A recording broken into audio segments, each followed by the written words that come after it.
Okay, this is Grandma and Grandpa Bame's house. Let me make sure it's panned back. Yep. And here is Grandma. You don't have to get up, Grandma. Yeah, well, I'll come over here. You want to sit? Yeah, we got to put her in her chair. If you're going to sit on the floor, I'll there sit we go. here then. Yeah, that's her chair. Okay. So here's Grandma. And here's Grandpa, and he started right in telling me stories about World War II. And so I said, you got to hold on. So I can videotape. Okay, so. You want me to tell about World War II? Absolutely, yep. Tell me about your job on the ship, what you just told me. I was in Alaska. I was in the fire department for just about 4 years. And then we got out the orders to go to Quincy, Massachusetts. A ship was going to be put in commission, USS Topeka, and there was another light cruiser. So we saw it launching, and then they put on guns and radar and all that. There was another phase, and then we went on a shakedown cruise to South America, and when we come back, well then I had to go to the ship and check every fire. Knew where all the fire extinguishers were. And then I went to some more school in damage control. And so on the ship, that was my job. I was, if we had a fire, I was supposed to know how to put it out. And damage control, you'd shore up a bulkhead so the ship had proper balance. And we run in some terrible typhoons and hurricanes. 3 days and 3 nights our ship was supposed to sink when you list over 45 degrees. Yeah? And we didn't sink, and destroyer escorts are a little smaller. And that whole ship went down, and the whole crew, nobody could save them. Which ship was that went down? Well, it was a destroyer, I don't know. Uh-huh. I was on the cruiser, light cruiser, Uh-huh. and there were 4 cruisers went out at the same time. Topeka was yours. So the Topeka was yours, and the destroyer was near you. And then of course, well, that was the story about the job on the ship. So hold on just a second. That typhoon? Pardon? You said that it was a typhoon? Yeah. Where was Typhoon. that?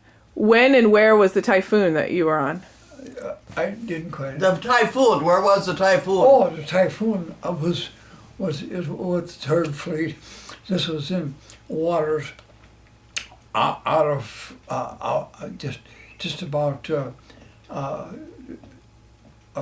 close to Tokyo, Japan. Oh, near And there Tokyo. was operators. That's when the Japanese fleet was pretty weak, but Uh-huh. the kamikazes were strong. And this Admiral Halsey, about I heard him. Yeah. He had in charge of the 3rd and the 5th Fleet, and that's what we were at. You were in the 3rd? And when they went in and bombed Okay. these industrialized cities, I mean, and then the Japanese ships were pretty, not too good. They were pretty well knocked out. Right. But their kamikazes, they'd come back after our planes would go over from the aircraft carrier Right. and bomb the industrial-sized cities. And when they come back, the kamikazes would come back with them. And we always had to pull up alongside the wall, so it was big aircraft carrier, to protect that, because kamikazes come in so low, and they wanted to hit that ship below the armored belts, and that would blow the whole thing up. So if you came alongside it, they couldn't hit it. Of course, Okay. and of course, we were about 25 feet apart on the port side of the aircraft carrier, and one got, well, a lot of them got through, and we had 5-inch anti-aircraft guns. They were very accurate, and they could pick them off. And then the combat patrol on our carriers, when the kamikaze come in, they'd go out and get them in one shot, and they went to heaven real fast. Yeah. Well, that was quite a thing, and like I say, on the ship we had training on, and that was my job, and damage control. So And when the kamikazes came, pardon? when the kamikaze planes came, what was your job? Where- When the planes came in, what was your job? Oh, I was on the stern of the ship, Uh-huh. and I had the phone. We had several battle stations, Okay. and our battle station was probably the most direct one you know, it was all over the ship, the forecastle and below. But ours was right on the main deck, and then I had phones on two officer 5 decks below. He could control it. He wanted to know what's going on up above. Okay. And so we call them all clear, or they're attacking us, and he wanted to have that information. Yeah, like I say, I guess I was on the most dangerous station, exposed. See, Sure, because to be able to see everything, you had to be exposed, huh? And then, of course, when we went in, they wanted, just before they dropped the atomic bomb, we wanted the American wanted the Japanese to surrender. We had the atomic bomb, but they did not want to drop that atomic bomb. Right. So they were scared of them, and they said, well, this was pretty good strategy.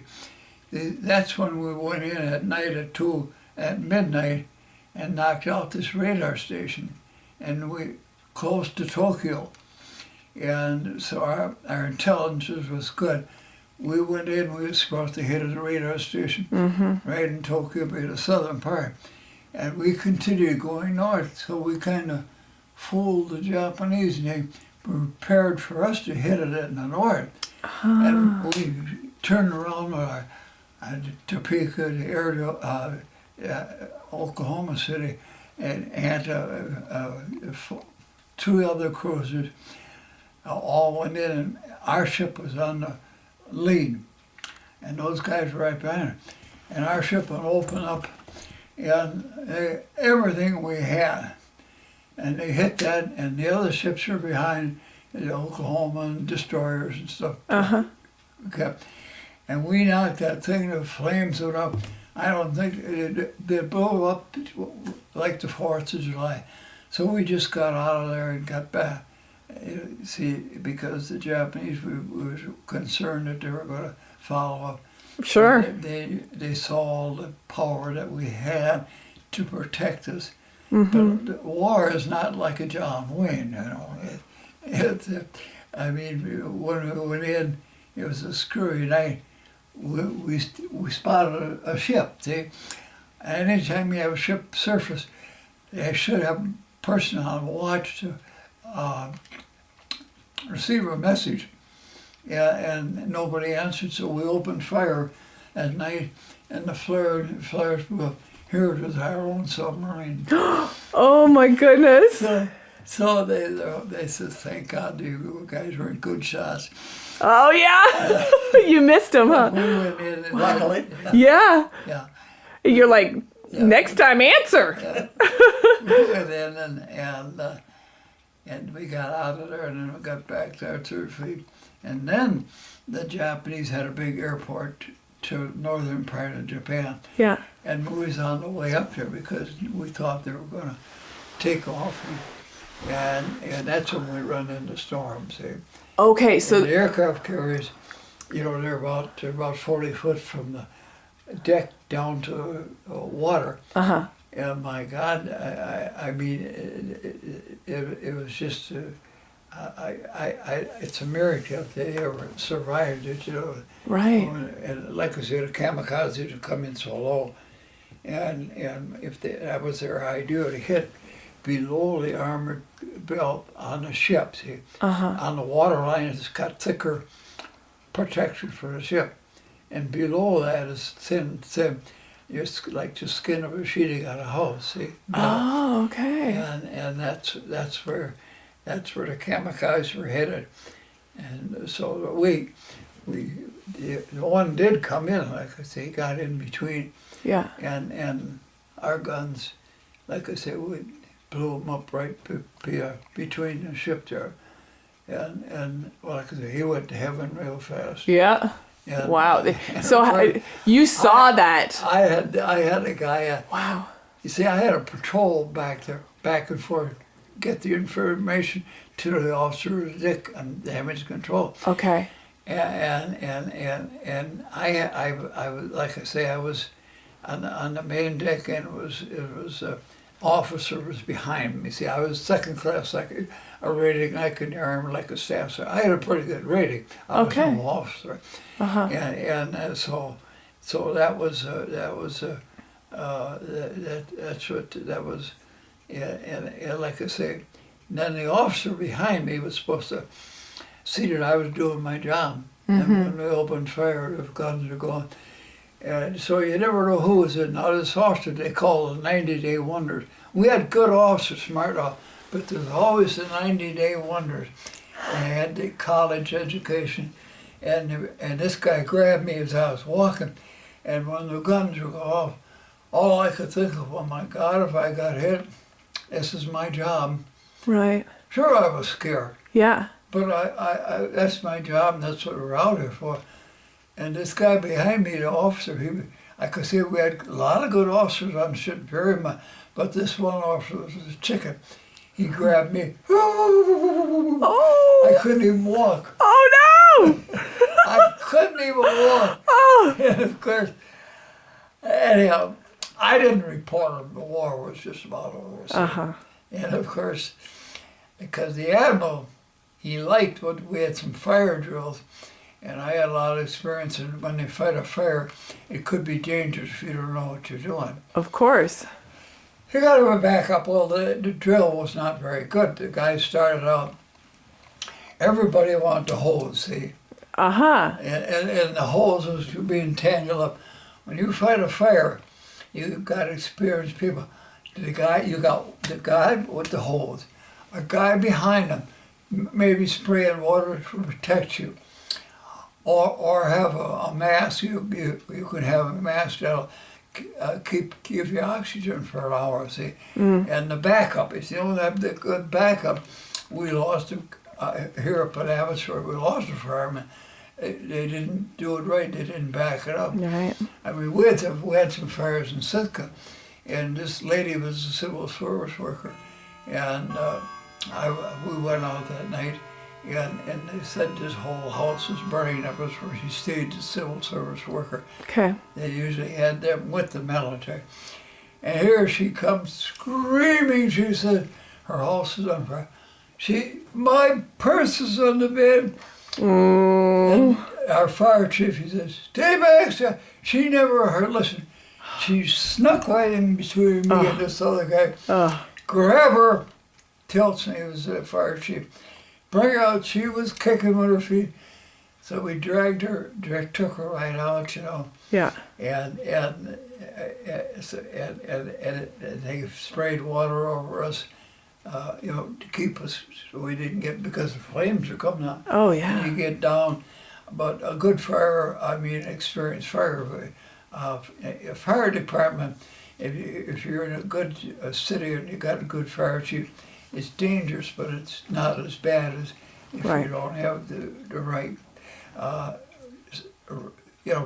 judgment, when you go in there. Yeah. But in the fire department, it's good wages, good retirement. And I was thinking of going to be a fireman, pretty much so. Okay. And I checked out, and I kind of applied for it. I did apply for it. Uh-huh. And they said, well... Was that here that you applied to be a firefighter, or up in Alaska, no, or what? This was when the war was over. So. Oh, okay. I see. Okay. And then After the war. I thought I wanted to be a fireman. Sure. Right. But they said no. I said, well, I didn't make it in high school. Oh, I said, well, we know so many boys enlisted when they're 16, 17 years old. And I know you missed a couple of them. No, I missed 4 years. I said, I just went to the 8th grade. Oh, my God. Well, they says, why don't you try and write the test? And I had a friend that was in Milwaukee, and he was going to university there. And my God, he come up there 2 nights to learning trigonometry, algebra, and all that. See.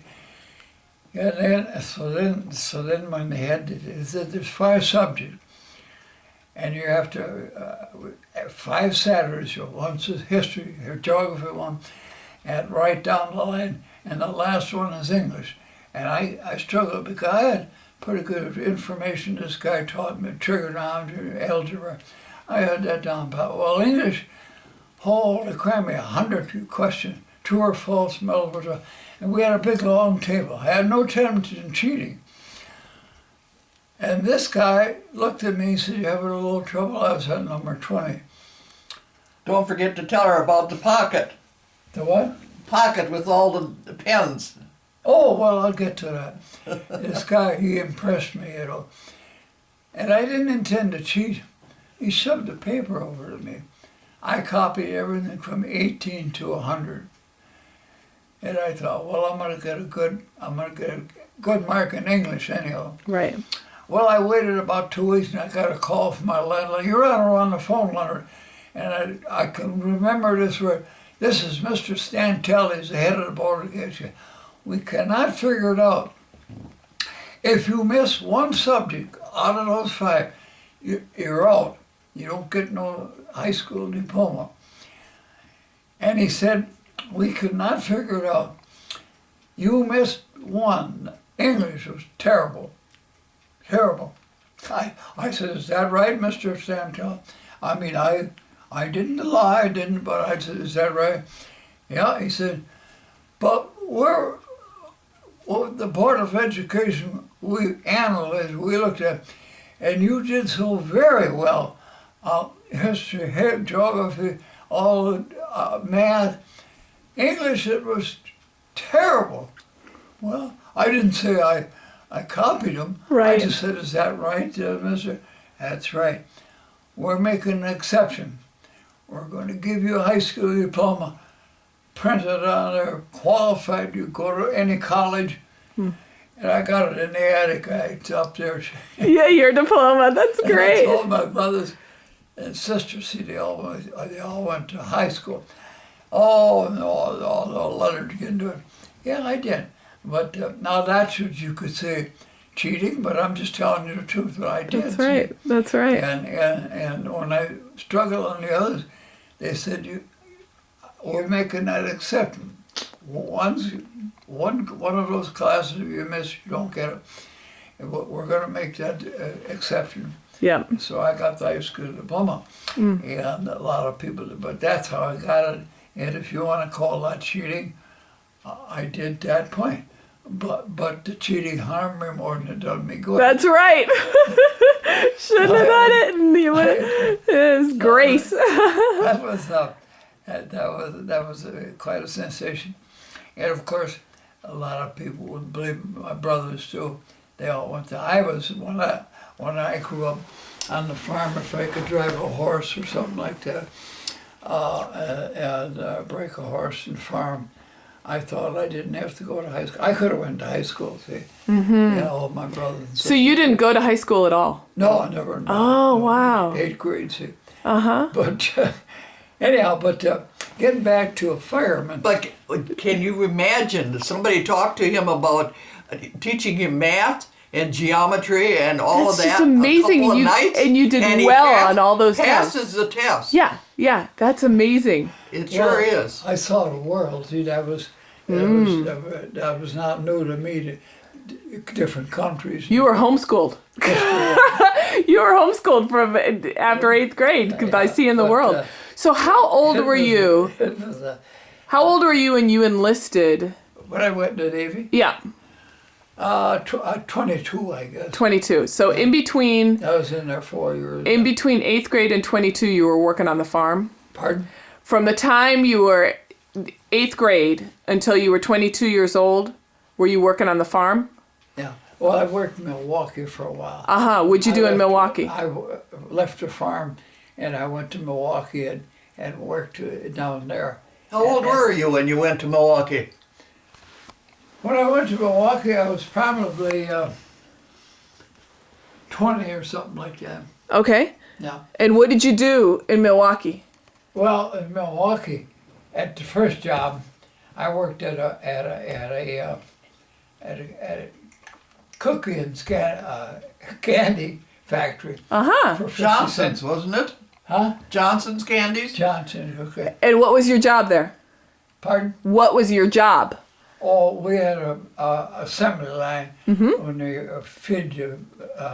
We had certain candy, you feed it in a hopper and go to the chocolate goes on there, 50 cents an hour. Sure. But then after a while in Wow. Milwaukee, when I come back from the service, I joined the union and got in as an apprentice carpenter in Milwaukee. Okay. And it was good. I felt bad about this all my life. The guy got me on there, let me drive his pickup to the lake. And then my dad come down to Milwaukee, but it was hell too. When you had a job downtown, you couldn't park your car in a place. He said, well, geez, he said, Leonard, why don't you try Eau Claire? We might move to Eau Claire. And that's when I moved to Eau Claire, and they got an apprenticeship in Eau Claire. I felt bad because they treated me good in Milwaukee. See? Uh-huh. But it was a lot better for me, my God. Eau Claire was heaven. Yeah, and I could travel in the city, and we had jobs out of town, in town, but nothing but Milwaukee. You park, gosh, you parked half a mile from your job. It's the big city. Yeah. So I mean so I got down in Eau Claire, and then I made up my mind. I'm not sorry about not being a fireman. Mm-hmm. It's good pay. It's a good retirement, and if you got a good chief and you should have a good volunteer. You may not get a good firefighter. But if you got a good fire department, it's dangerous, but it's a lot better, safer if you got a good chief. Right. But I was not too, I thought about it. Sure, you go in a fire department, you sit there, play a lot of cards. Yeah. You Wait for the fires, the emergencies. If Yep. you don't take care of your health, you get fat. That's a good point. Here, David had somebody up in Wausau's got dropped over with a heart attack. Maybe if he didn't exercise, that was not a good job just sitting around. Right, because firefighting, you go from doing nothing to doing a lot. That's not good for your body, is it? Yeah, no. I never thought of that before. And then you go out of town. They got control of your life. A carpenter, if you learn the trade good, especially on home building, and then you can go on in commercial work too. Sure. I had both. Okay. But home building, I went in business for myself. A carpenter, you are in charge of yourself pretty much. If you put up a house and you get it framed up and closed in, or you got all the subcontractors, electrician, a plumber, a concrete guy, they come there to work. Well, you can sneak away without you're letting those people do what they had to do in that house. Yeah. So you're pretty independent. Yeah, that's a good We point. go on a lot of trips. The house was being worked on anyhow, Mm. and it's the best job in the world. I like I say, I had all those subcontractors, so I didn't just leave it and go on vacation. No, sure, it was getting done. Because I couldn't do anything else till a plumber and an electrician gets their work in, Yep. plaster. Then I come in and finish it, so there's a phase there. So that created a lot of independency on my part. And if you learn, I think, no matter how you get started, if you like carpenter work, it's a great job. I mean, it's a great job. And let me tell you this, if in carpentering, you're crafty, you know how to make a joint, but if you got vision, I mean, I'm not saying I did, but if you got vision and you can, you lay out a house, or when you talk to the people, or when you go, if you talk to people, you're going to get that job, and they want to know whether it's remodeled or building a house. They want to talk about what you know or what you. So if you got things put together and you impress the people, when can you start? Yeah. Right. And another thing, Dale Carnegie, they learned this too. Even if you go to a place, the people have maybe had other contractors asking them to get the price too. Any other companies, so they have a lot of information too. And they may say something that's kind of intelligent or kind of foolish. Never say, no, I got a better idea. You're going to lose your job. If you let them feel they're part of it, and then you get the information you want, and you get your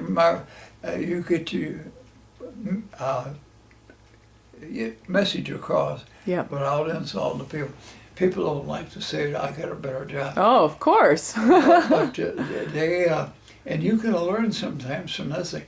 And a lot of times when I look at, I maybe didn't have fully answers or the solution, but I tell them that I'm going to check it and I'm going to lay it out. And we had a guy in the lumberyard. He was like an architect, and then we draw up the plans with information I had. So we prepared ourselves, and then we went back and said, well, that's the way we and then if it usually turned out very good. When could you start? Mm-hmm. That's really wise. And then my son worked for a contractor, kind of nuts. You talking about Dennis or who? Dennis worked Okay. for, and they told him, you don't make friends with the subcontractor. That guy's nuts. The subcontractor, I don't have to go to bed with them, but they're my friends. Yeah. If you're a general contractor, you want a good plumber, you want a good electrician. Oh, yeah. You want that that's the trouble with our world today. Whether you're a Democrat or, put them all together. Don't be jealous. You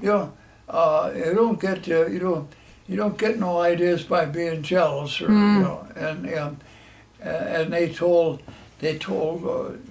school dentists, you don't make friends. They wanted to use the subcontractor, but the general contractor, you betcha, you gotta be familiar with the subcontractor to be successful. You want to have a good relationship, huh? Yeah, well, yeah. I mean, Yeah. And usually, let me tell you, I've had a cement contractor help me on a house. I built a house for judges, big surgeons, doctors in Eau Claire. And when they say you're the best, I heard that a lot of times. No, I said, I do my best. That's good enough for me.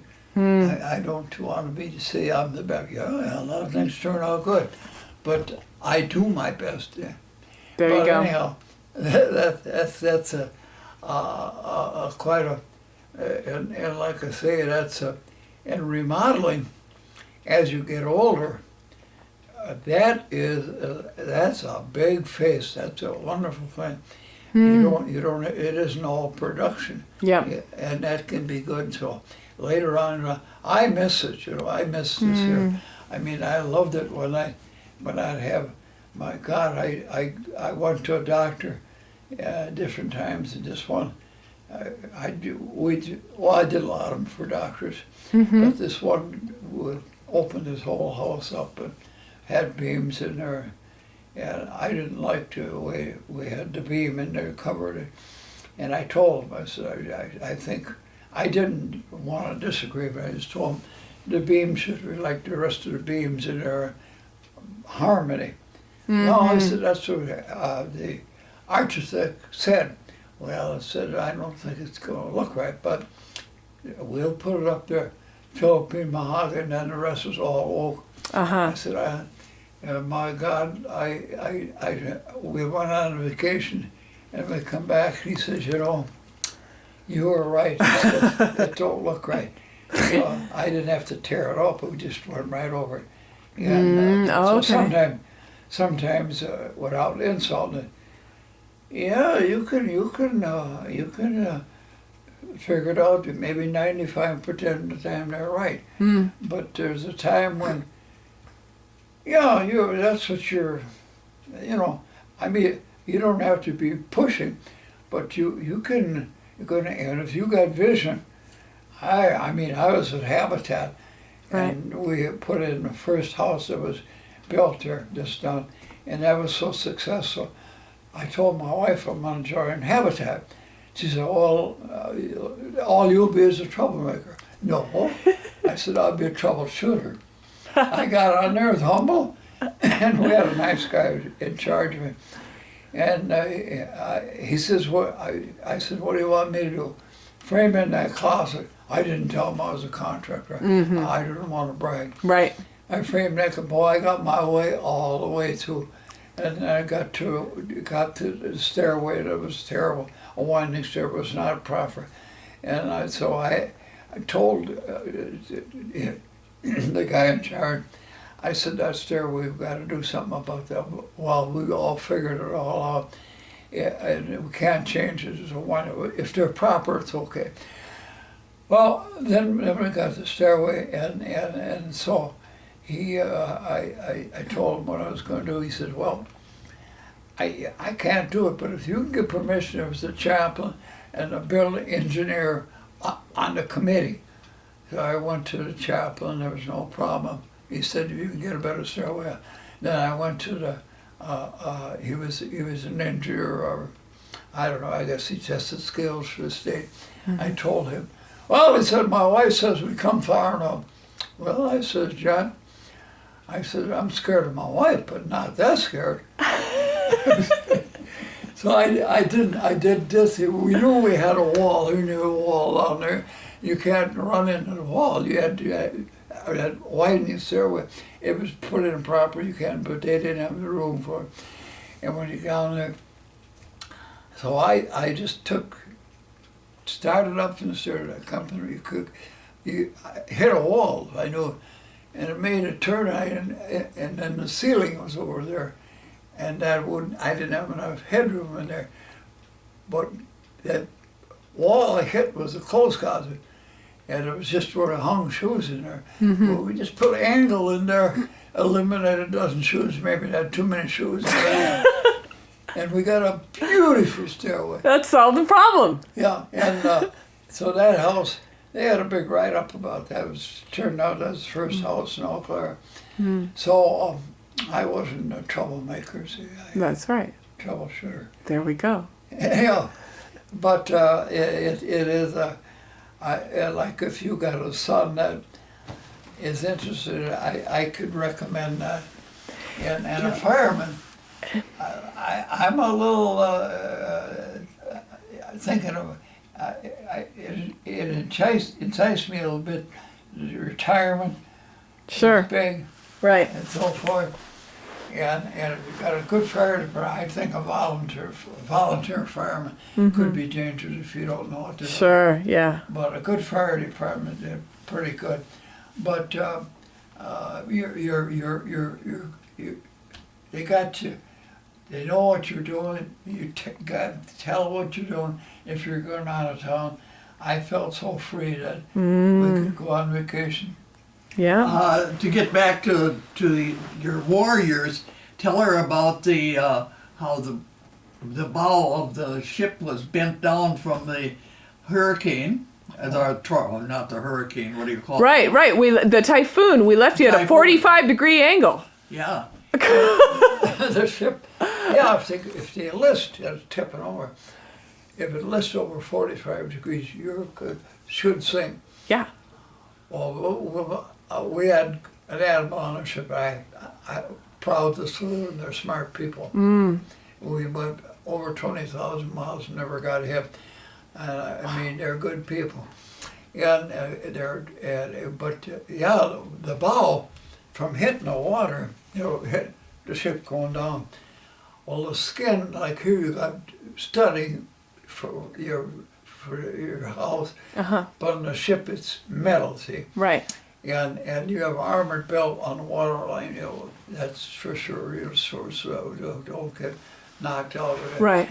But above that, in that storm, this metal went just going to break through.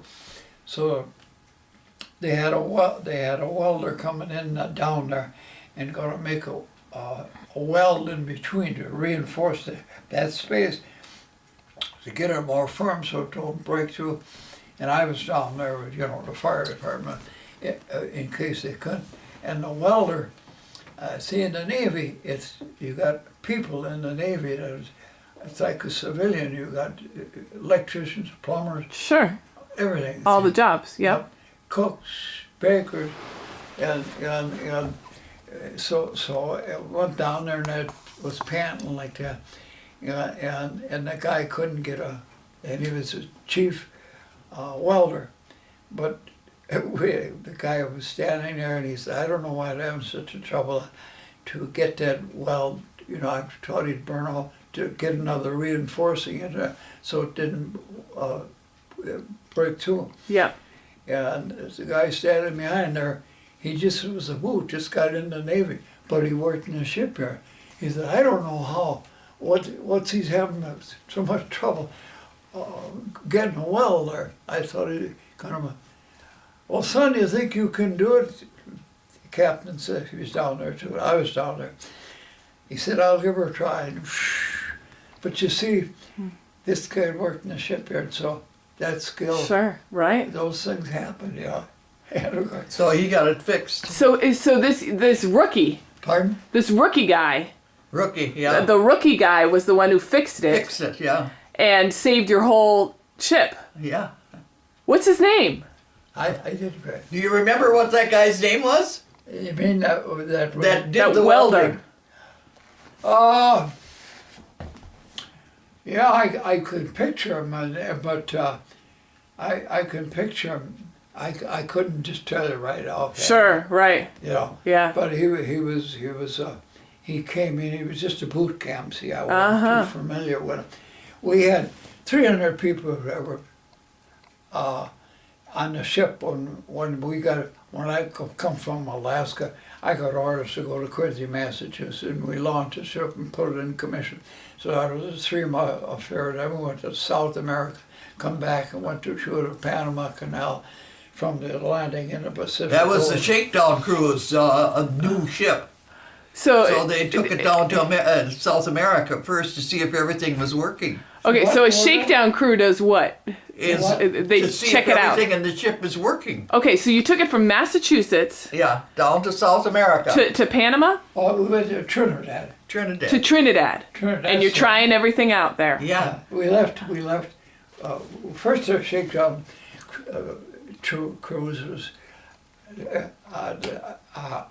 New England. See, we went from Boston all the way up. Yeah, just because the ship was new, and it was so damn cold there. What time of year was this? Huh? When? What time of year? Well, it was January. January. What year? That's the coldest place in the world. Yeah, really. Boston in January. It was Ugh. up as far as Maine. He was 22 and he went into service and he was born in 21, so 1942. 42, 43. 43, 1943. Okay. Or 44, 43. Yeah. Yeah. Sure. Yeah. And then the like I say, then of course that was just a little trial one. Okay. Before we trip to South America to Trinidad, Yep. because that was Tell about the weather down there. how's the weather? Yeah, in Thought it was heaven. I bet, especially coming from I Boston thought in you said January. it was so hot you couldn't breathe. No, not in Trinidad. It was just perfect. Where was it so hot? Huh? Where was it so hot? Oh, this was in Leyte in the Philippine Islands. Oh. Yeah. So after Trinidad, where did you go? After what island? After Trinidad. After the shakedown cruise, when you came after back. Shakedown group. Well, we come back. Shakedown. We went to Norfolk, Virginia, Okay. and there was a few bugs in the ship, Sure. and that's where they had a big naval repairing and tuning up the ship. Right. So they was 10-day leave, and they went over the ship. What they found that was a little wrong on our shakedown cruise. Mm-hmm. Well, when I come back from 10-day leave, and then we got on a ship, and was heading to Hawaii, but we was in the Atlantic. So then we come down and went to the Panama Canal. We spent a night in Panama Canal. Was that kind of cool to go through there? Huh? Did you like going through the Panama Canal? Oh, it was interesting. Was it? I mean, they have a lock. I mean, it's a miracle. And I saw film of that. That was a terrible project. Oh, yeah. It was so hot and the mosquito. Right. And they had to have a shut off on where you got in, and when you took off, you know, on this Panama Canal, Yeah. it was about 18 miles or so, say. Yeah. And so we went through that, and then we headed out to, I went down past Cuba, we went past Cuba, and got out to the west coast and out to Hawaii. Okay. And in Hawaii, you know, it's a big deal. So we stopped there, and yeah, because I mean, it was all a little fun. Then they said they had some of the hula girls come on our ship. Well, executive, he danced with one. So I mean, and then when we headed out to Now, hold on a second. So at Hawaii, did you go into Pearl Harbor? Was that where you went in or somewhere else? Did you go in at Pearl Harbor? Pearl Harbor, well, But Pearl the Harbor. ship, where did you go in? Did you go in at that harbor? In Pearl Harbor? No. No. Well, we did. We got there. We was in Pearl Harbor. Yeah, we were there, yes. Yeah. But you, was there other stations there where you could go in with the ship? Well, no, we went right on. We went right to join the 5th and the 3rd Fleet to would come. We stopped at a couple islands, but we headed out to join Admiral Halsey's 3rd Fleet and the 5th. And they were out in the Pacific. Huh? So you went to meet them in the Pacific? Yeah. Okay. And then of course the war was over in Germany, Right. and then they sent a big aircraft carrier from England over there. So we had aircraft carriers, we had Wasp, a big one, we had a terrible lot of power. Mm-hmm. And they didn't want to drop they didn't want to drop the atomic bomb because it was a terrible thing Right, to do. right. But the Japanese, they would not surrender. Yeah. And we went in there, they figured we would have lost over 2 million, and the Japanese would have had about 3 million. 'Cause they had girls that blow themselves up. Yep. And they were desperate. But it just happened so that luckily enough that they had sense enough to Tell her how you went in Japan, how you saw the palace and everything. Oh, really? Oh, well, yeah, we come into Yokohama, and that port was not bombed. We knew we were going to win the war, and Right. we needed this place because we had to send in a lot of cooks and different people from different ships to occupy Japan. Yeah. And our ship, we had the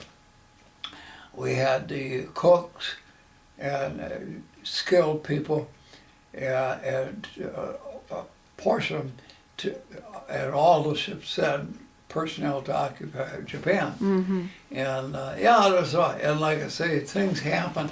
Tell her how you went in, how you were on the island in Japan and rode the bus and stuff. You mean, you meant the Emperor's Palace? Yes. Oh, well, from Yokohama, we took a train. We weren't supposed to, but we had that permission. We had a carton of cigarettes, you get a lot of souvenirs. And so we got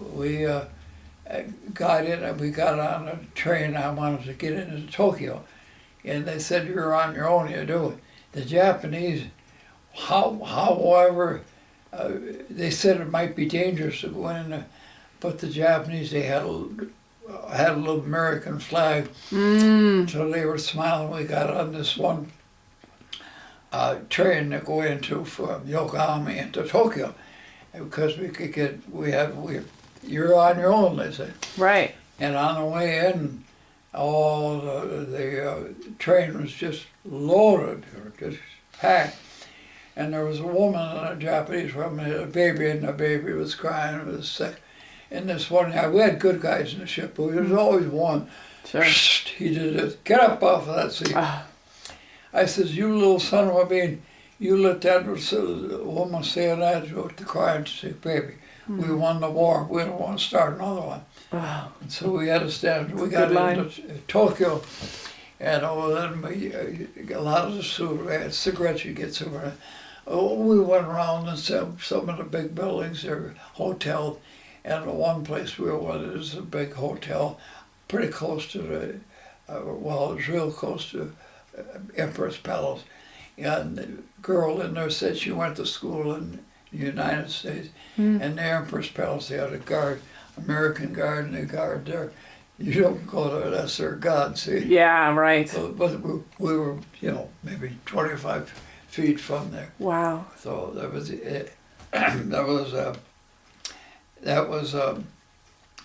was a day out in itself. Huh. Well, then we got back at the ship, and like I say, we didn't trust the Japanese yet. Yeah. So that's when we headed north because they had a big air base in the northern part of Japan, and that's when we went into the typhoon, and that was horrible. 3 days and 3 nights, the ship was just rolling. And like I say, a little destroyer escort, they drowned. Nobody could save them. You know, Some people maybe drown. 200, maybe 200 on that destroyer. Yeah. Yeah, it was a terrible way to go. Yeah. And no meals. Tell her about that. For 3 days, no meals? 3 meals. About not having the kitchen open. No meals. Oh, 3 days and 3 nights we had no meals. We had They candy were rolling bars, so much. You couldn't. Yeah, how could you eat anyways, right? candy Wow. bars and big stuff, and we had water. Oh, that's good, No yeah. food. The ship, I mean, the mess hall was shut right down.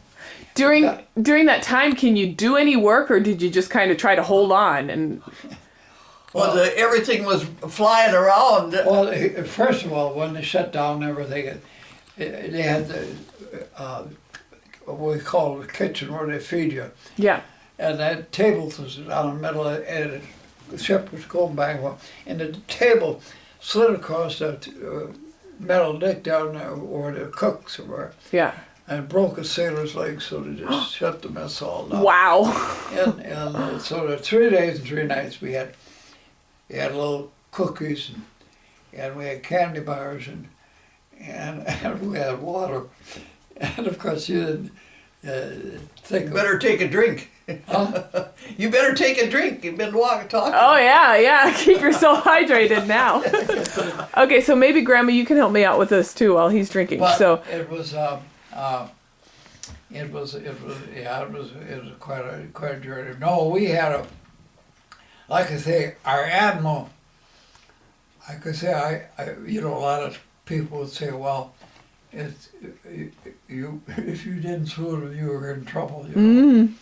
And I had no trouble to salute him because I had a lot of respect for him. 20,000 miles and we never got hit. wow. But it was they and of course they went on angles, and that was the best way to go when they went parallel water ticket. And if you went in at the bow and go down, so they kind of sliced her off, that was the best way you could do it. And so it was quite an ordeal. Yeah, our ship had it was and then our admiral, when we got on the shore, he was going back to the States when the war was over. He wanted a box made because he got so many souvenirs, the admiral. And he called for brass hinges. Oh, we didn't have no brass hinges. Right. So they sent me over with the box. The government, and I come in, and the admiral took one look at it and hold it. Where in the hell is my brass? Sorry, sir. I said, we didn't have no excuse. He says, you could have went and got another ship. I said, our ship, lifeboat's all smashed. Where's your officer? So I went back. Harrington was his name. I said, Mr. Harrington, the admiral wants to talk to you. And he followed me, he was just shaking like this here. And I maybe I didn't care, but I wasn't scared, I just did what I had to do. Mm-hmm. So we got over to the Admiral. He took one look at Mr. Harrington and said, "Well, sir, we have no brass engine. We're so sorry. No excuse." Well, he says, "You could have went to some other ship and got it, or some well, the lifeboats all this time." He says, "You can go now." And I walked with him. "Say," he says, "Sailor, come back here." And he and Harrington went back like a scared chicken. And the Admiral sat in his desk, "Sit down there," he said. And of course, what the hell? I mean, I just acted natural. I mean, the Admiral Right. told me to sit down.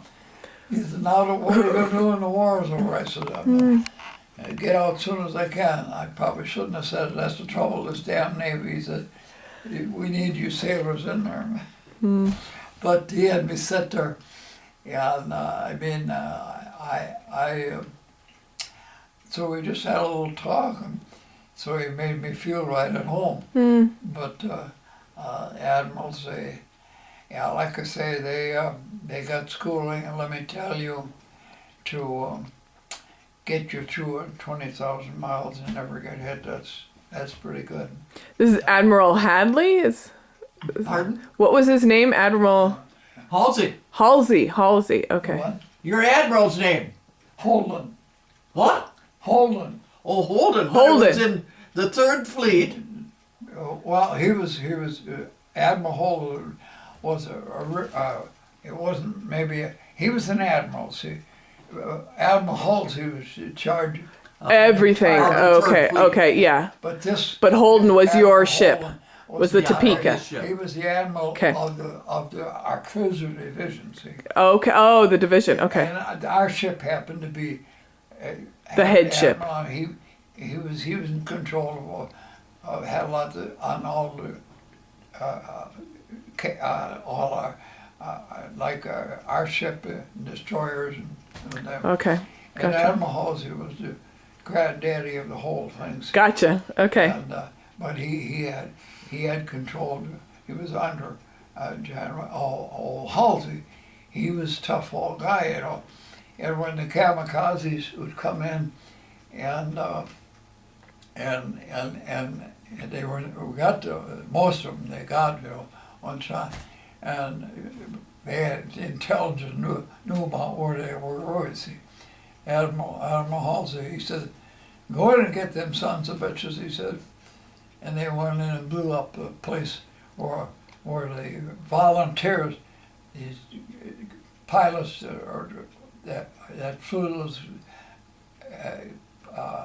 planes where they smashed in, they were nuts, you know. They schooled them, and Yeah. they'd have sexy girls waving goodbye to them. I mean, there was they Yeah. couldn't return. Right. Ship Right. couldn't Suicide when missions. they're in that flight, so they blew up, and it was that, and that's what they come back, and I don't know how many. There's about 3-4 months. It was continuous. The weather was right. Bomb industrialized cities of Japan, and then the kamikaze. That's the best power they had then. Mm-hmm. Blowing up, because their navy was complete, and the real heroes in the Battle of the Midway in 42 after Pearl Harbor, Right. and we had some pretty good intel. I wasn't there, Right. but on the Battle of the Midway, they got in there and they foxed to Japan too. When we sunk one of their big carriers, Yeah. and then one of them that the Japanese had carriers there too, and they sunk one and damaged one of ours too. But when the carriers, the Japanese refuel their planes, go back to the carrier and gas up again. Mm-hmm. Well, that's our strategies. Good, they caught them refueling Mm-hmm. on their aircraft carrier, Yeah, that and was they smart. hit it like that, Yep. blew up the whole ship. So our intelligence got pretty smart after Pearl Harbor. Yeah. Well, yeah. They learned. Okay, I have two Yeah, questions. yeah. One is what was the like? How long did you spend in Sitka, and then how long? The chronology of his time in the service. Does that make sense? From the time you left to go to the Pacific, how long was that? How long were you out? When we left to Quincy or Massachusetts when you left? well, when we come back from Alaska, I had on the Pacific. Well, I'd have to see. Well, on the Pacific from there. Oh hell! When you left to get it to go into to war, actually. Well, with the ship. when we come back from Alaska, that's when we put the ship in commission, and then of course we was to the Pacific, the entire till the war was Till it So ended. how long were you on the ship? on the ship. Yeah. Well, on the ship, I was on the ship. Oh, I guess about better than 2 years. Okay, yeah, that's Yeah. what I was kind of calculating, but I wasn't sure if I was On the right. ship we left, like I say, we went from the Atlantic Ocean to the Panama Canal, Right, Hawaii, right. and it happened to be a Sunday. So it was, and then they had a chaplain on the main deck, and they knew we were going to join the term fleet. And the chaplain had a little prayer on the ship, and it impressed me a lot. He says, "Praise God Almighty." Mm, And of course, I mean, so we weren't all bad. I mean, you know what I mean? They were, we just had a good ship, and of course, on the fire department, like I say, I just got a blueprint when the ship was launched. Here it is, get acquainted with all the fire equipment. mm-hmm. All, and so that was my job. And then when they, like I said, it just said, here it is. So my record must come from Alaska when I was in the fire department. Okay. And they knew all about me. And then, so I just had a charge to check the fire extinguishers every month. Okay. Officer came to me one day. When you went through the Panama Canal, from there you went right over to Hawaii? Yeah, Okay. yeah. We stopped at Cuba, and then we went on to the West Coast and Okay. to Hawaii. So when you enlisted here, Huh? you enlisted in the Navy here, right? Yeah, in Marathon. Okay. And then they sent you to Sitka from that? Well, he went to the Great Lakes, you know. Oh, okay, to train. Yeah. Yeah. Yeah, yeah. And yeah. then to Sitka and And you were supposed to train how long? Oh, about 6 weeks. That's how long you did, but it was supposed to be longer than that, wasn't it? 30 days. Uh-huh. Much trade. We was stupid as hell. so then they sent you up to Alaska. And I didn't go to high school, you know. You did a lot of on-the-job training, didn't you? They say, "Hep, to the rear march." I don't know what the hell we're talking about. And from there, then you went to Alaska? From the Great Lakes? Well, the Great Lakes, yeah, we went to Alaska. And how long were you in Alaska? In Alaska, over 2 years, yeah. Wow. So that He was in over 4 years. yeah. This in Alaska, they were only 900 miles from California. A lot of people are moving out of California. They said their wife and family get out there because the Japanese could bomb it. Uh-huh. So that's when like I say, that was and that's what our job in Sitka.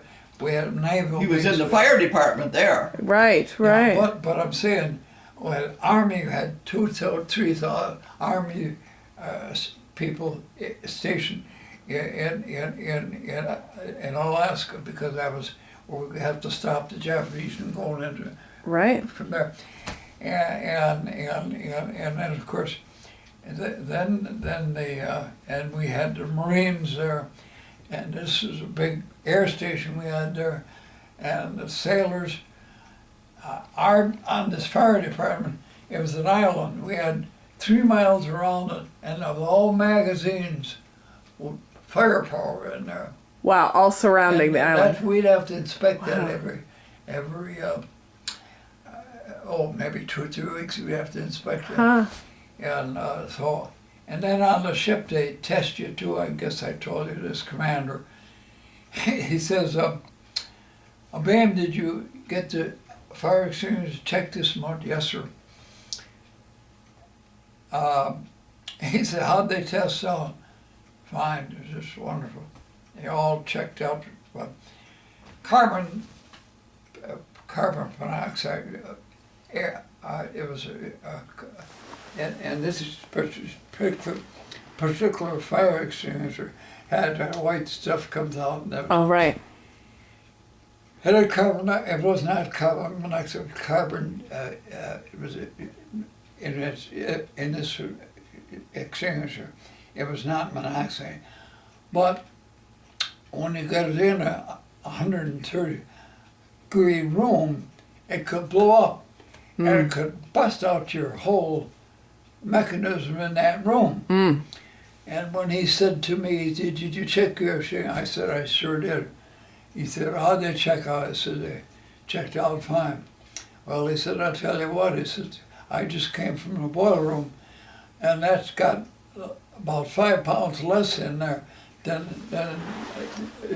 they recommend on that for carbon dioxide." Mm-hmm. I said, "Yeah, but this here, if it's in a room when it's over 100, that heat in there, that could blow up, and that would put your whole boiler room out of commission." Mm. Well, they didn't have to say no more. Mm. I mean, so he thought he had me hooked because that one was in low pressure. Yeah. But you knew. In the boiler room or engine room, it gets to be 100. I mean, terrible heat there, and that's Wow. when they got it. So but I didn't. You don't act smart No. because he meant well. He checked me, Yeah. and he didn't know. See, but he respected me because we were trained.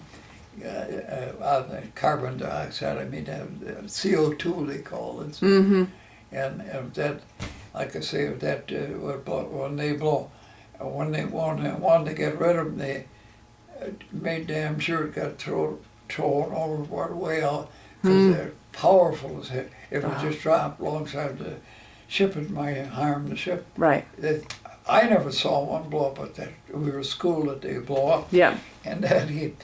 So I mean, I got along pretty good. I got along good with the officers. They know that. Mm-hmm. And we had, and like I say, this one poor officer, damage control. He was supposed to back me up. He was, and I knew. I mean, I So, couldn't- what about you? When were you the most scared? huh? When were you the most frightened? Frightened? Mm-hmm. Afraid? Well, yeah, well, the most frightening I was when our ship, well,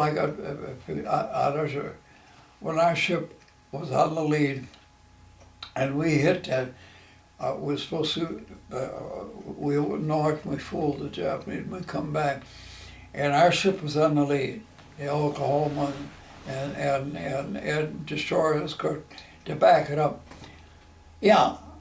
That was when we opened fire. Yeah. We had 6-inch guns, and every gun, anti-aircraft gun, and the 6 inches.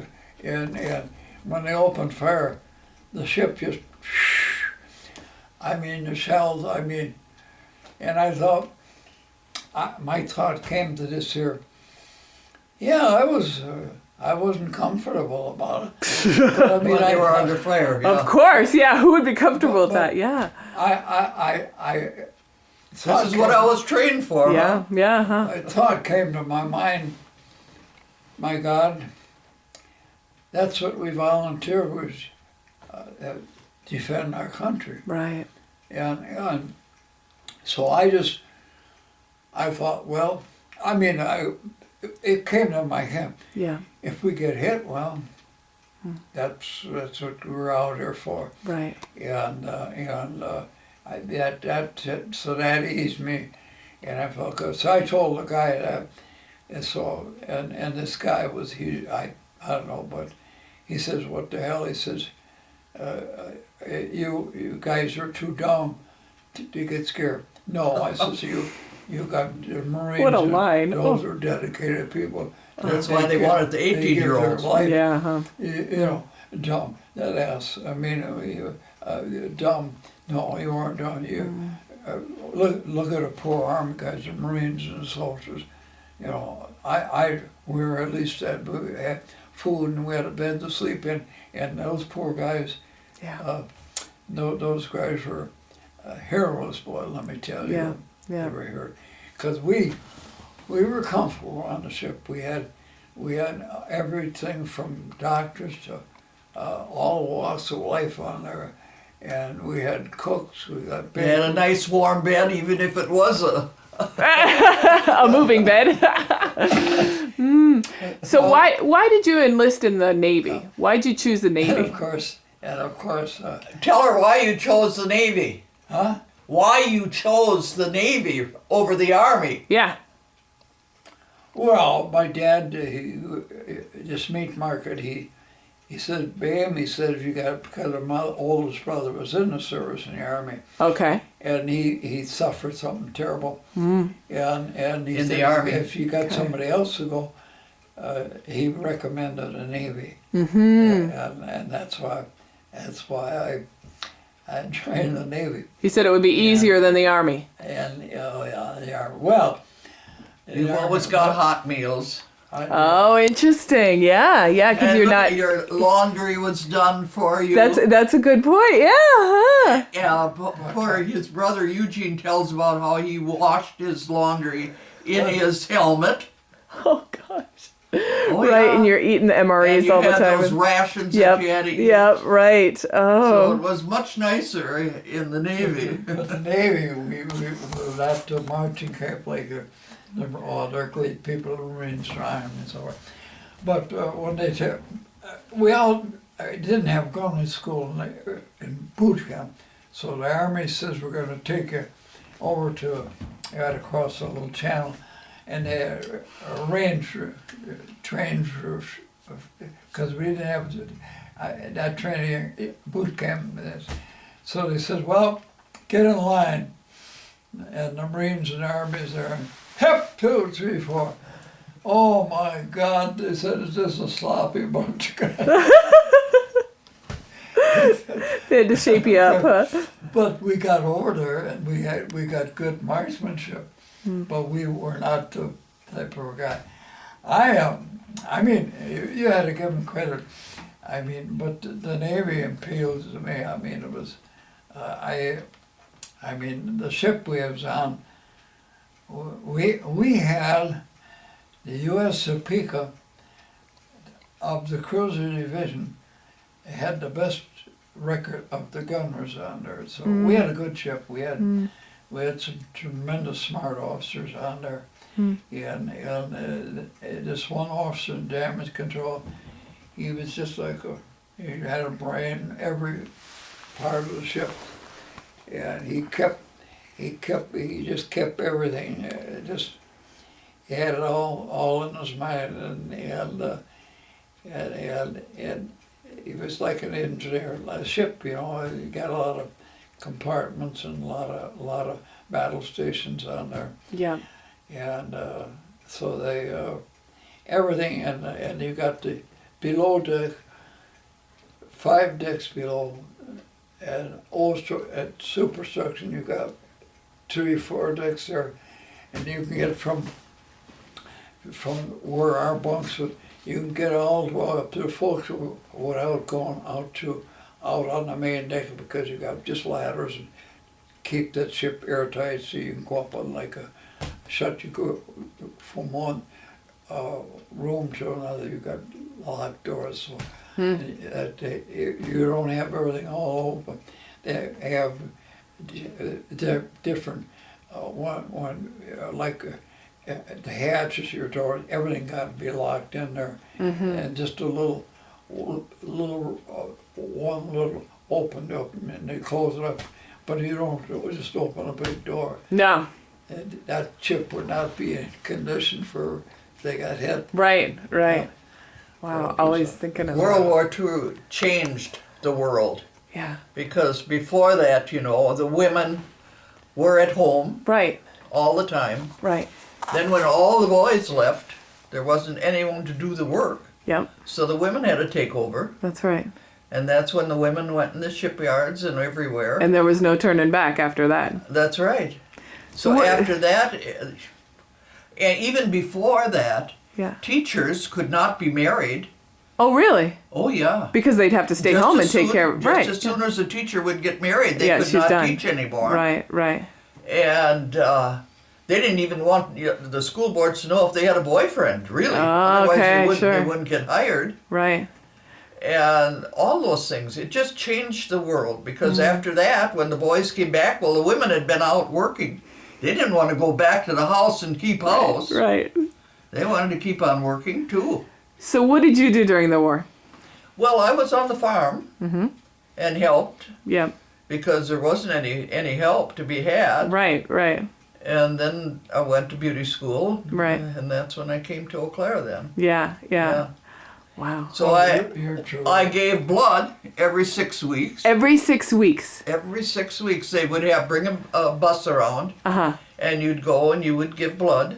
Now, did you have any kind of special blood they really wanted yours, or? I just had the ordinary. Okay.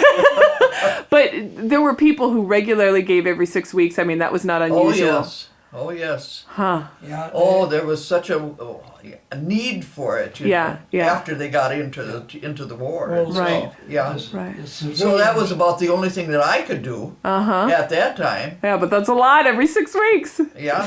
Yeah. Was there anything in particular you remember saving or scrimping on? Any what? And anything you remember scrimping on or saving? Oh, well, sure. We had what do we call them? Saving. The war bonds? Well, yeah, that's when you saved the money to pay for the war. Yeah. Everybody would go around selling them because the government needed the money to pay for the war. Right. Everybody got behind it, and you saved iron Uh-huh. so that they could melt it down. And what else did they save? Stamps. That's what they call it. You had to have food stamps. Okay. You had to have stamps for shoes. Oh. Sheets. You had to have stamps to Like in sheets order on to your buy bed? bed sheets. Uh-huh. Okay. All that stuff because they needed all that cotton Yeah. for the uniforms and for the servicemen. Okay. Oh, what else? Food stamps. Yeah. We couldn't get a lot of meat. We were fine because we were Yeah, on the farm. the animals, yeah. Mm-hmm. Well, the civilians, that's true, they were like in the military, the civilians played a big part. They had their own job to do. Yeah. Yeah. They played a big part. Right. Yeah, well then I worked at McCain and Johnson's in Eau Claire. What's or that? in Marshfield. What is that? It was a department store. Okay. And I was down on the floor for just one day. I sold yard goods. Then I went into the perfumes and all that stuff. Sure.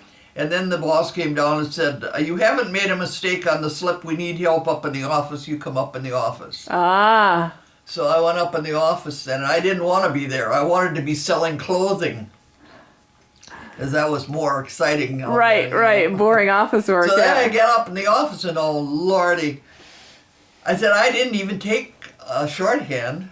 I could type, but I didn't take shorthand because Right. they ran out of books. Ah. And I would have had to wait 6 weeks before I would have gotten a shorthand book, and I figured I'd been too hard to catch up. Yeah. And I said I didn't want to be a secretary, which was another thing that the women could do beside being a teacher. Right, right. One of your few options. To sit all day long, I didn't want to do that. Right, yeah.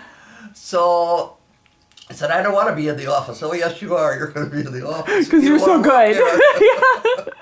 So then I had to I was in charge of all those dumb stamps that the women had to bring in when they wanted to buy sheets or shoes or what have you. Right. And you didn't just get how many you wanted either. Oh, sure. You were only... you were rationed. Yeah. Yeah. And made the payroll and all that crap. Wow. So that's what I was doing during the service too. Yeah. Huh. Yeah. Wow. So I have like 10 minutes left on here. You better save it and we'll think of something. Okay, that sounds good. That's a good idea. Okay, so this is, best way to describe it is like Grandpa's yearbook from the USS Topeka. And it would be nice if we could find one ourselves somewhere. We'll see if we can look it up online. But here it is. This is their Admiral, Carl Holden. He had a song, USS Topeka, the finest ship of all. It had a song. Well, we had excellent gunnery. They were all good. I mean, Do you want one? No. You want more? No, thank you. I'm very, very full. So they even had a song. This is the dance before they left. This is the ship.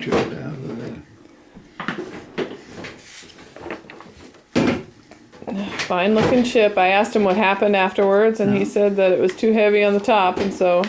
Here, this gives you length 610 foot long. Wow.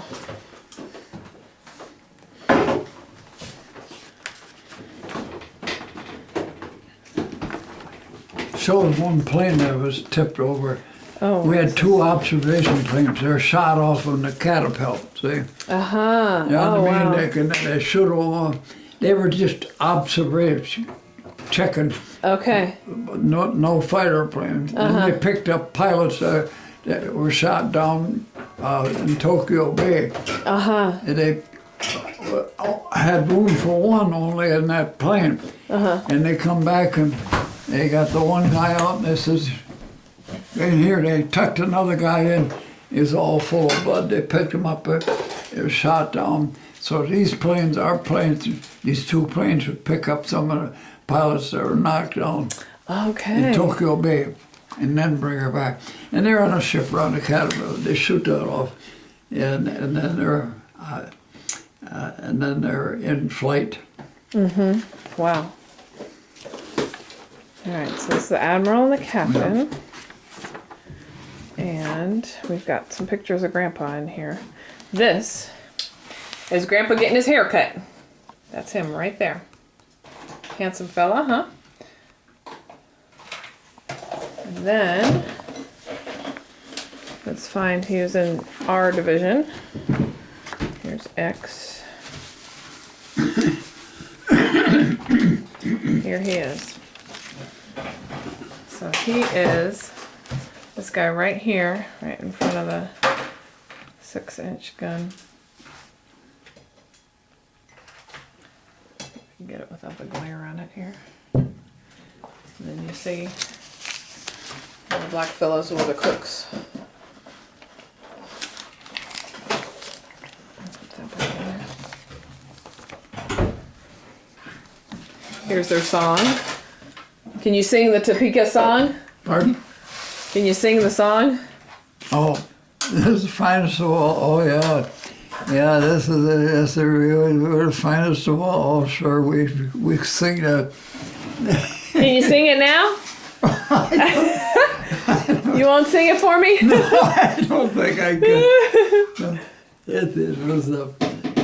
That was the song. That was pretty popular. Well, we had the best gunners rate of the cruisers. They rated them. Oh yeah, they rated them. Well, we had about 7 cruisers, light cruisers. Huh. Yep. So this is actually during the battle with the kamikazes.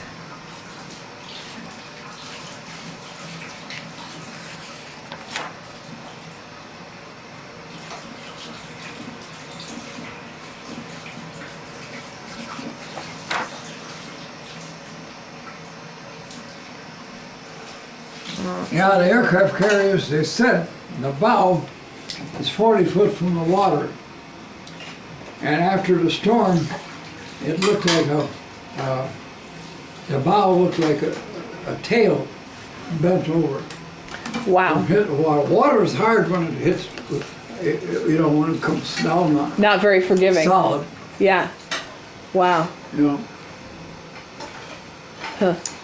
Yeah, I would guess I was more scared of that than the Japanese. The typhoon was more Well, scary I mean- than the Japanese. I mean, we could have, just like that, we could have drawn, nobody could say that. Wow, the sky, a typhoon is when the water, you know, and the hurricanes along with it. Right. Well, and you can't shoot down a typhoon, can you? Pardon? You can't shoot down a typhoon. The what? You can't shoot a typhoon. Typhoon, well, typhoon is considered typhoon is when the water is at a hurricane. Right. You know, Right. combination, you got something there. Yeah. Yeah. Yeah, it was terrible in that. And like I say, and we got caught in there. And all we were doing, and it was not on the battle condition, we were told that, well, they knew it, the Japanese surrendered, but they didn't doubt, they were doubtful. So we were on the way going to North Japan to check that airfield. And on the way up, that's where we got caught in that storm. Typhoon, hurricane. And it was a bad one. I mean, it was well, we lost a couple of destroyer escorts. That's smaller than a destroyer. And they probably had about right around 100 personnel. All gone. They went to heaven, or the ship was down. You couldn't save them. Right. And when it went down, I mean, when you list that far, and they listed, so that was our ship. Like I say, our captain did a pretty good job. At first they were going parallel, and we were rolling over. And then I guess they went on a degree, and that was lesser punishment the ship took, see. So you wouldn't, when we came broadside, I mean, that rolled the ship, but rolling on an angle, it kind of broke the power to swamp of the ship. Yeah, we never knew. I mean, I was scared. I I bet. was scared. I mean, and we because I had observation of what we could, but I'm not on the main deck. That was all underwater most of the time. You know, water come right over it. But it was a condition that I never got seasick though. That's amazing. That's really I amazing. mean, I could tell you when I went up to Alaska on just an old tanker, Yeah. and at Lake below, and that's where our bunk was. Yeah, I got a little sick. Oh, okay. But It's never, a different after situation. that, I mean, you get to feel it. You get sea legs, you know. Ah, yeah. Right. Yeah. And we had watches to do. I didn't have any work to do. I mean, it was just watches once in a while. But and if there's any engaging on the kamikaze, sure, then you had a battle station to be on. And like I say, I went to school when I was in Boston. They sent me to Rhode Island at a damage control school. That was pretty tough. Oh, yeah. Yeah, What did you yeah. have to do in that school? Huh? What did you have to do in the school? Well, when we went to Rhode Island, we had to go through a compartment where there's oil burners were lit and there was smoke in there, and you had to go from the bow of the ship to the stern, the bow or the stern of the ship. And when they lit them, and the smoke was in there, that was a test. You went through when the daylight just through. Then they go back and they light up all the smokers in there, and then dark in there, and then you have to feel your way through.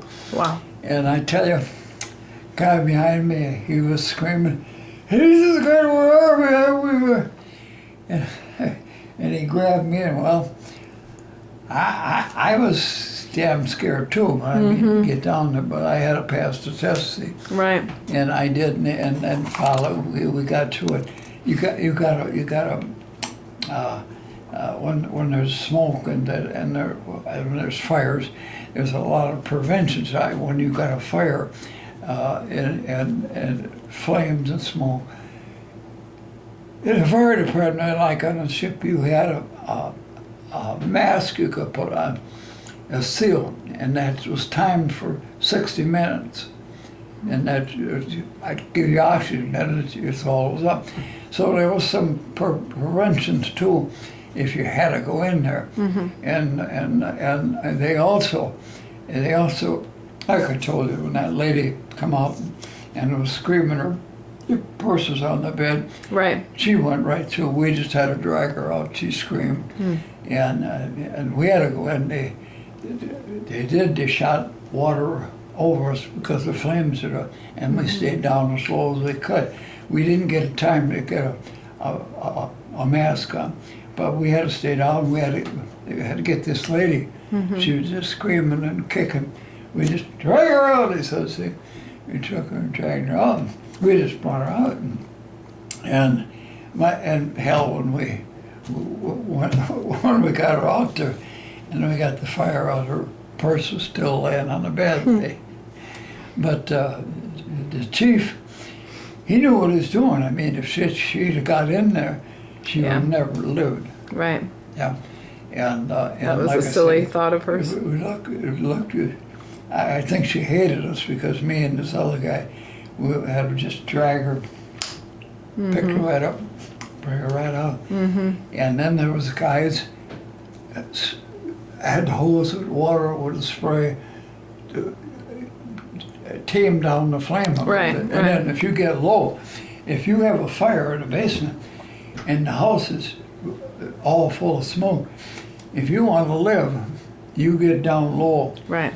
And you put something over your face, the flames could be there. If you're physically able, put a coat or anything over it, you could go right through the flames. Right. And just hold your breath and know where you're going. You may get a little burnt, but you wouldn't kill you.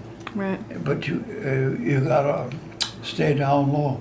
But if you walk into the flames, you hit their lungs, you don't last long. With the smoke. And all those things in the fire department. Yeah, I thought I was going to be a fireman, and so that was for sure. And then I changed my mind when I realized if you go someplace, say you're going over to out of town, 15, 20 miles, you got to call that in. Oh yeah. Tell them where you are. Right. And I didn't think that was, you were tied down. Yeah. My God, in the building, as they say. When I had the house roughed up, I could walk away from it. I didn't hold up the job. The electrician would come in, wire, the plumber would put us in, and that's my, I had about 10 days of work. I could be scot-free. Yeah. And I wasn't holding up the job. Yeah. Yeah, that's what I liked because we used to do that. Right in the broad of winter, when I had the house up, ready for wiring and plumbing and the concrete work, I had about 3 weeks or so, maybe longer, that I had no business in the house. Those people get the plumbing and the wiring and air conditioning and all that. It's all done after the house and the petitions are up, and then they come in. So And that stupid Goldrich or Dennis worked for says you don't make friends with subcontractors. Yeah, that's silly. Yeah, that didn't go with me. I don't have No. to go to bed with them. But to subcontractors, I had concrete guys that finished concrete. And we had this one house for Judge's mother's most scenic lot that had a lot. But the damn thing was on the side hill. And my God, this poor old lady had a little Volkswagen. That Mrs. And she, no place company come in. And this hill went straight down. The guys that finished concrete, he said, I got an idea. He said, we could drain to get out a little bit, put a curb in there, and have a parking lot just come right in there, that water drain out. So it was, now there was a subcontractor, made my job look pretty good too. Yeah. And then this poor old lady, she could pull in there, get off of that hill and go down. And then once in a while, the architects, and they're right, but on that particular house, they had a door on the front, door on the side hill, and water. They had a great entrance on the side hill. And what the hell, when it rained, I mean, it all could lean there.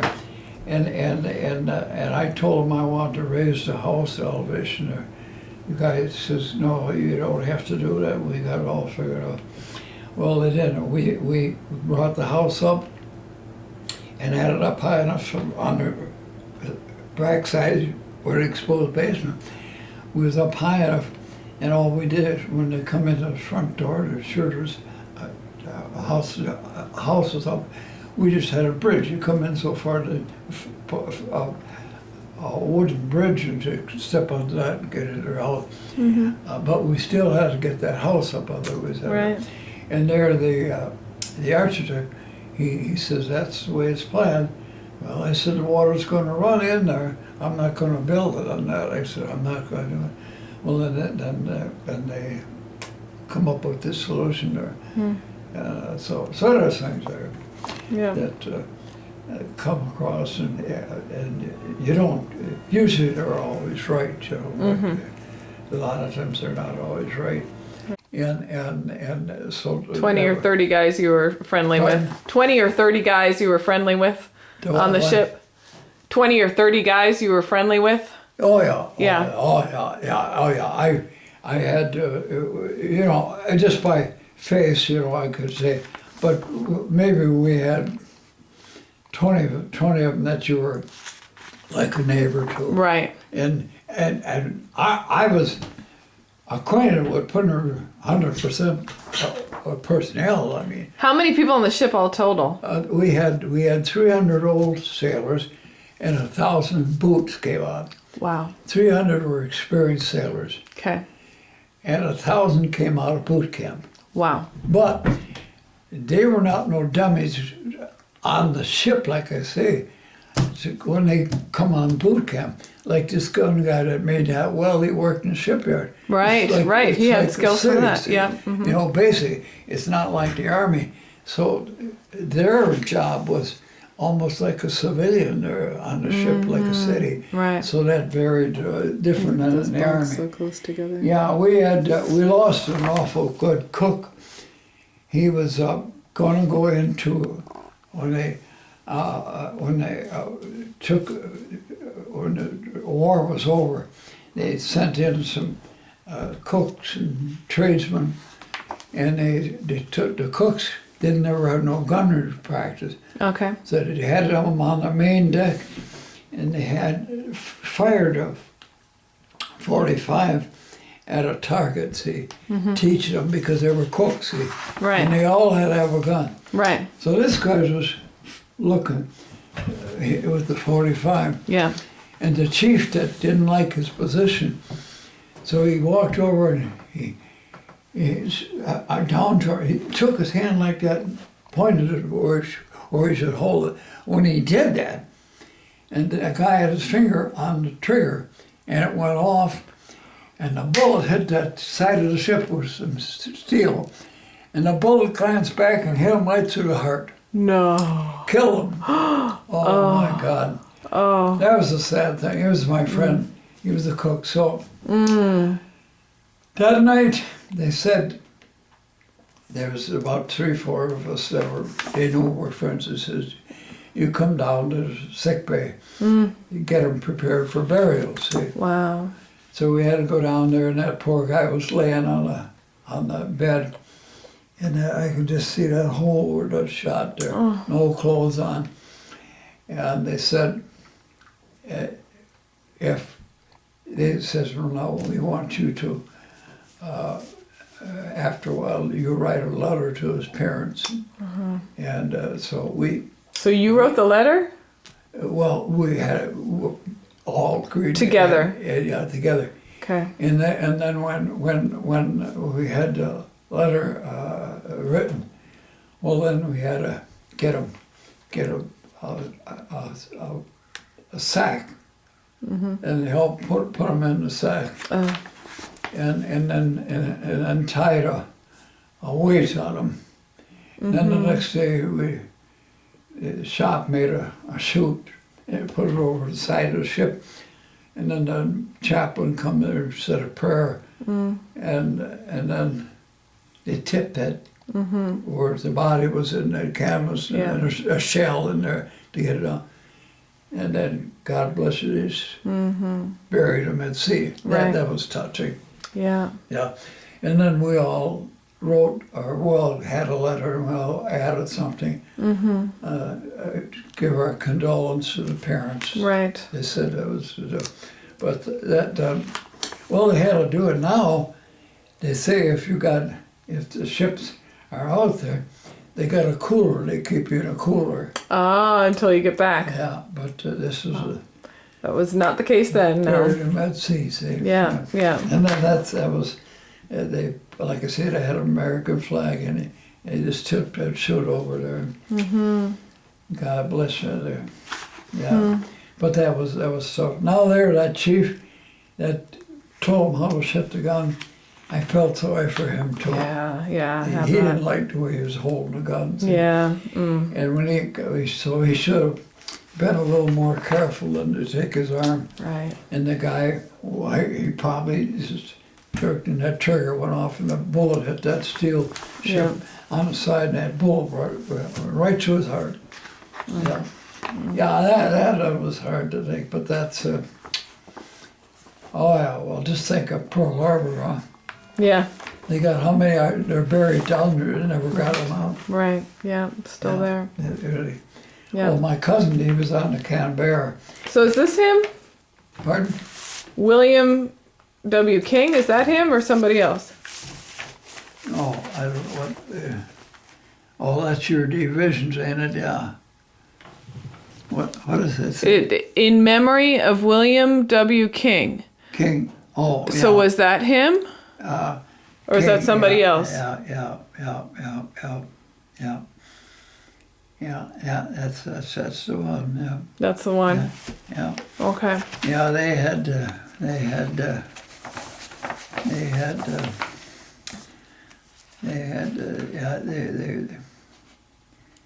Yeah, this was something that the hold when they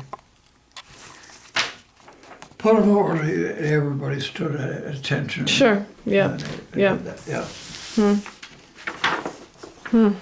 Yeah.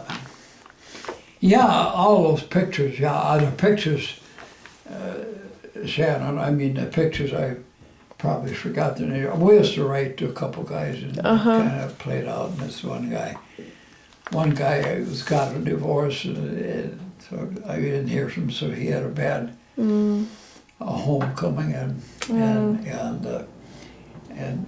some of the guys most of them were from the East Coast on our ship. Okay. But their pictures in there. When you look at all them pictures in their faces, I remember their faces. Sure, of course. I don't know. Same thing as when I did.